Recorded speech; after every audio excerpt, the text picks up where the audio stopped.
ચાલો બધા. તો અહીં જવા માટે બસ આ એક જ રસ્તો છે. અહીં સિક્કો ઊભો રાખવાનો જેવું હોય.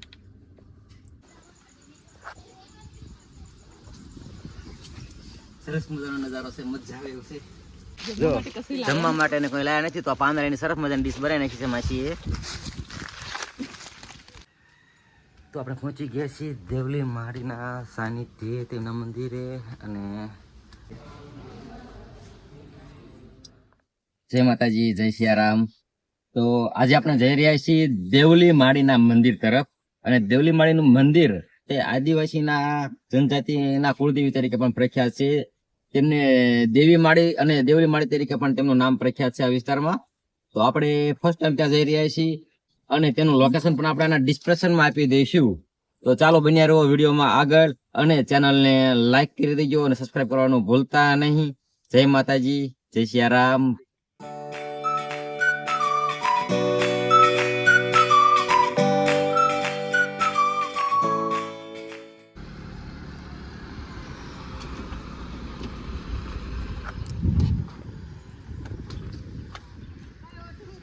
તો ચાલો આપણે એક નાસ્તો કરવા ઉભા રહેવાના છીએ. અને જો સરસ મજાનું જંગલ છે. આ બધું જંગલ છે, આ બધું જંગલ છે. જો જંગલમાં બધા વસ્તુ જોવા જાય છે. અને આ બધું નાસ્તો કરવા આપણે બેસવાનું છે. તો ચાલો મારી સાથે આપણે એક નાસ્તો કરશું. પાણીની બોટલ લઈ લીધી છે? હા, લીધી છે. ખુલ્લા વાતાવરણમાં સરસ મજાનો પવન આવતો હોય ને જમવાની નાસ્તો કરવાની મજા કંઈક અલગ જ હોય.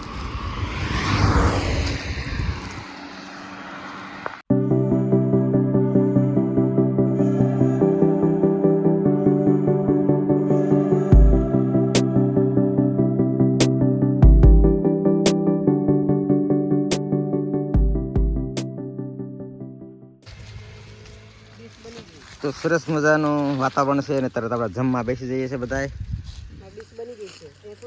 જો જમવા માટે ને કોઈ લાયા નથી તો આ પાંદડાની સરસ મજાની ડીશ બનાવી નાખી છે માસીએ. અને આ વાતાવરણ, આ સરસ મજાનું જંગલનું વાતાવરણ અને એવો સરસ મજાનો પવન આવી રહ્યો છે. અને અહીં નેચરલમાં જમવાની કંઈક મજા અલગ જ હોય છે.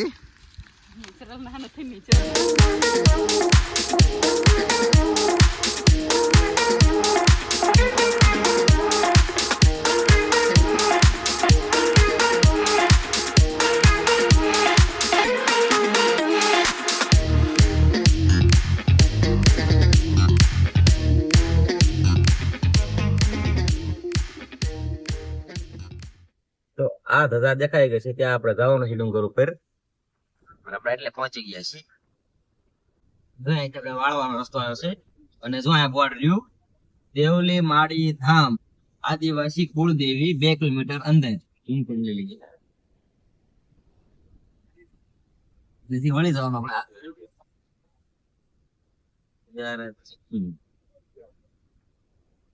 આ ડુંગરની ઉપર જે ધજા દેખાય છે ત્યાં આપણે જવાનું છે. પહોંચી ગયા છે ને અહીંથી ઉપર આ ડુંગરમાં ગાડી ચડશે નહીં તો આપણે ગાડીને પાર્કિંગ કરી દઈએ અને અહીંથી આપણે થોડુંક ચાલીને ચડશું.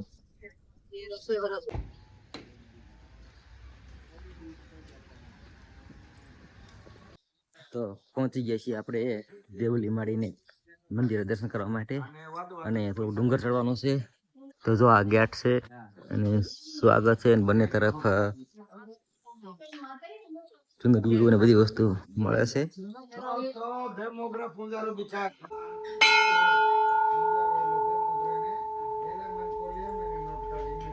આવી રીતનો ડુંગર ચડવાનો છે. અને એકદમ આપણે જેમ જુનાગઢના જંગલ જેવું જંગલ છે બંને તરફ, એકદમ ઘાટું. અને તકરીબન આપણે કાઠિયાવાડી લોકોએ ચોટીલા તો જોયું હતું છે.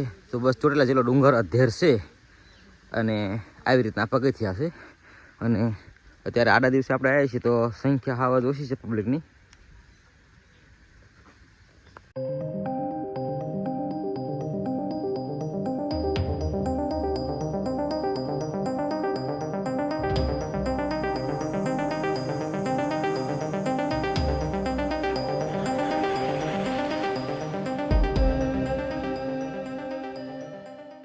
થોડે સુધી પગથિયા છે અને અહીંથી આગળ હવે પગથિયા નથી, અહીંથી પગથિયા નથી. તો જો થોડાકમાં પગથિયા છે, પછી આગળ પગથિયા નથી, પથ્થરવાળો રસ્તો છે. થોડુંક ધજાયું દેખાણે છે અને અમે ડુંગર ચડી ગયા છીએ અને ખૂબ થાકી ગયા છીએ.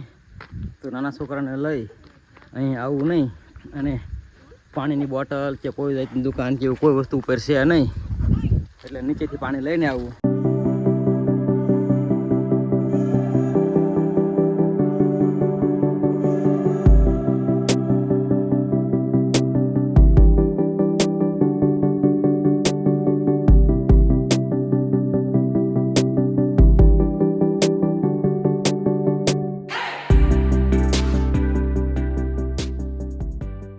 આ રસ્તો એવો છે ને એકદમ ઢાળ નીચે છે.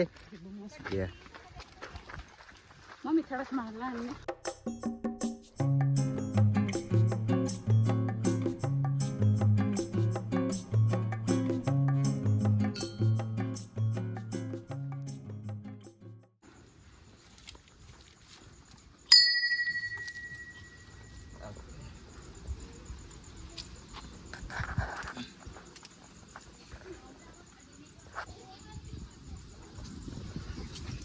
સરસ મજાનો નજારો છે, મજા આવે એવું છે.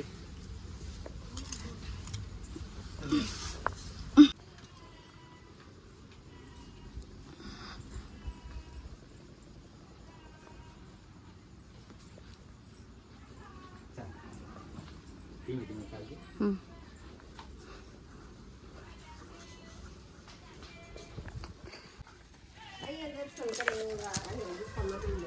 અંદર ગુફામાં જવાનું છે.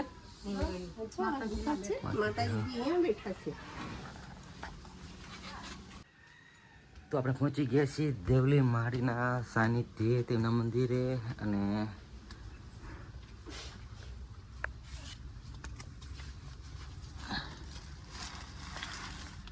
અહીંથી પણ અંદર જવાય છે.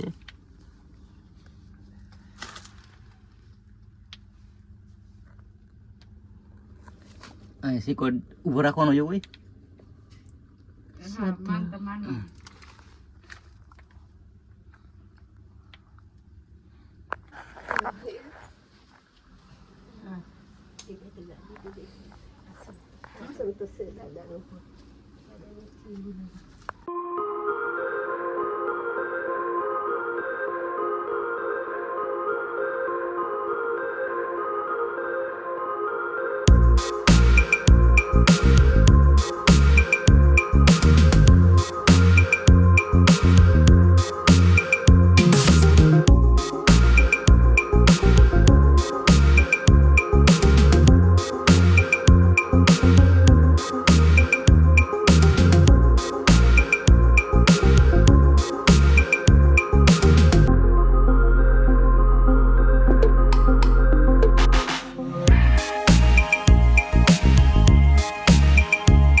તો હવે આપણે બધા દર્શન કરી લીધા છે અને રિટર્ન જઈ રહ્યા છીએ. તો સૌથી પહેલાં હું બહાર નીકળી જાઉં અને આ એક અદ્ધર પર્વત ઉપર બહુ સરસ મજાનો નજારો છે. જો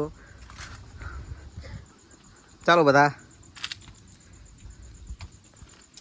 તો અહીં જવા માટે બસ આ એક જ રસ્તો છે. બાકી આમ ફરીને બહુ ઉપરથી નીચે જવાતું હોય છે, પણ એ રસ્તો આપણે કદાચ જોયો નથી.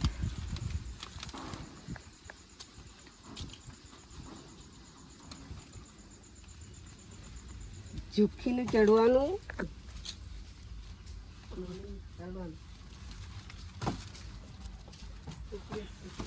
એમાં હવે આપણે દર્શન કરી લીધા છે અને હવે અહીંથી આપણે જવાના છીએ. આપણે કઈ જગ્યાએ જવા છીએ? તો હવે આપણે અહીં દર્શન કરી લીધા છે ને આપણે હવે માયાદેવીના મંદિર જવાના છીએ. અને માયાદેવી મંદિર જવાનો તમામ વિડીયો નેક્સ્ટ વ્લોગમાં આવશે. તો તમે ફરજિયાત બીજો વિડીયો મારો જોઈજો. અને તે મંદિર લગભગ પાણીમાં છે ને? પાણીમાં થઈને જવાનું હા, છે. પાણીમાં થઈ અને અંદર જવાનું છે એવું છે કંઈક. અને ગુફામાં પણ છે એવું છે. તો આપણે પહેલી વાર છે, મેં તો કંઈ જોયું નથી, પણ આપણે જોઈશું ત્યાં જઈ. તો બન્યા રહેજો વિડીયોમાં, ચેનલને લાઈક કરી દેજો, સબસ્ક્રાઈબ કરી દેજો. જય માતાજી, જય સિયારામ, જય માતાજી.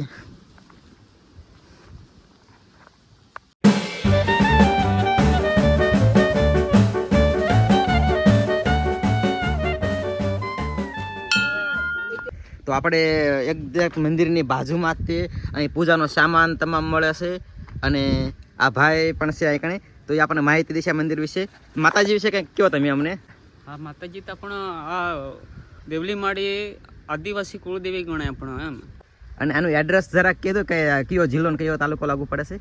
તે અમારા ત્યાં તાલુકો સોનગઢ લાગે ને આ જિલ્લો તાપી જિલ્લો લાગે અમારા. તાપી જિલ્લો. હા. અને અહીં કણે કંઈ આમ મેળા ઘોડે હોય કે એને કંઈ તિથિ હોય એવું કાંઈ જ્યારે મેળા જેવું માહોલ હોય એ કયું? આ ડિસેમ્બર પૂનમમાં માતાજીનો મેળો આવે કે આ ડિસેમ્બર પૂનમમાં માતાજીનો મેળો હોય છે. મેળો આવે ને આ અહીંયા આપણો ગોળ કહીએ અમે તો અમારા આપણા ગામિતમાં આપણો ઉપર ડુંગર પર ગોળ કહીએ એમ. હા હા હા, અહીંયા પુણ્ય મહારાજ રહે કે સેવા કરવા વાળો. સેવા કરવાળા મહારાજ હોય છે. આપણા ડોસવાડાનો તહેવો. હા હા ને હું ડોસવાડાનો જ કમલેશભાઈ ગામિત ડોસવાડાનો જ હો. હા. હમ. તો સારું, જય માતાજી. જય માતાજી હારો, જય માતાજી હારો. કે તો જે કોઈને પૂજાનો સામાન લેવો હોય તો અહીં બધો સામાન અહીં વેચે છે. એ તો દારોલનું કામ તો બધાનું થઈ જાય અહીંયા આવે એટલે ઠીક, માતાજીના ધારે કામ કરે છે બધાને. હા, પછી જે લેદલો તે પછી છૂટી જાય એમ. હા, માનતાયું રાખે તો માનતાયું પણ માનતા રાખે પછી થઈ જાય બધું દારલો કામ થઈ જાય પછી તે છૂટી જાય એમ માતાજીના ત્યાં. તો ભાઈ આપણને સરસ મજાની માહિતી આપી છે. પણ આપણે કાઠિયાવાડની ભાષા અલગ હોય છે, થોડીક અહીંની ભાષામાં થોડીક અલગ હોય છે. પણ અહીં કણે માતાજી બધાના ધારે કામ પણ કરે છે. ઘણા લોકોનો શ્રદ્ધા અને વિશ્વાસ હોય તેમ લોકોનો કામ પણ થાય છે અને બધા લોકો માનતાઓ લઈને પણ અહીં કણે બહુ જ આવે છે. તો આપણે જોઈએ આ ચુંદરીઓ બધી ઘણી બધી ચુંદરીઓ છે, બધી માનતાની ચુંદરીઓ બધા બાંધેલી છે. તો બધાના કામ થઈ જતા હોય એટલે બધા લોકો અહીં કણે ચુંદરીઓ બાંધે છે આવી બધી. અને અહીંથી ચુંદરી પણ આ ભાઈ વેચે છે. નીચે પણ એક મંદિર છે, ગુફા છે ને? હા, દેવલી માતાનું તે મંદિર છે. પણ કહેવાય છે કે પહેલાં ઉપર માતાજીના દર્શન કર્યા પછી અહીં દર્શન કરવાના હોય. તો અહીંયા નીચે પબ્લિક થોડી ઘણી છે, માણસો હોય છે દર્શનના. કારણ કે ઉપર ડુંગર ચડવામાં બધાને તકલીફ પડે એટલે ડુંગર બધા નથી ચડતા ઘણા લોકો. તો આપણે તેમાં પણ દર્શન કરી લઈએ.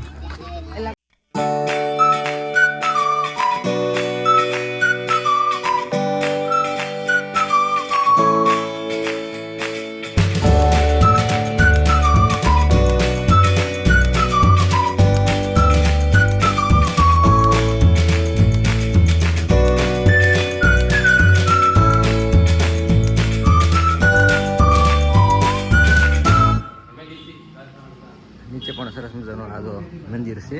આપણે પહેલાં નહોતું જોયું પણ આપણે જોઈ લઈએ. અને અહીં ગુફા છે એમ કહે છે. તો ચાલો આપણે ત્યાં દર્શન કરીએ. બસ અહીં માતાજી છે.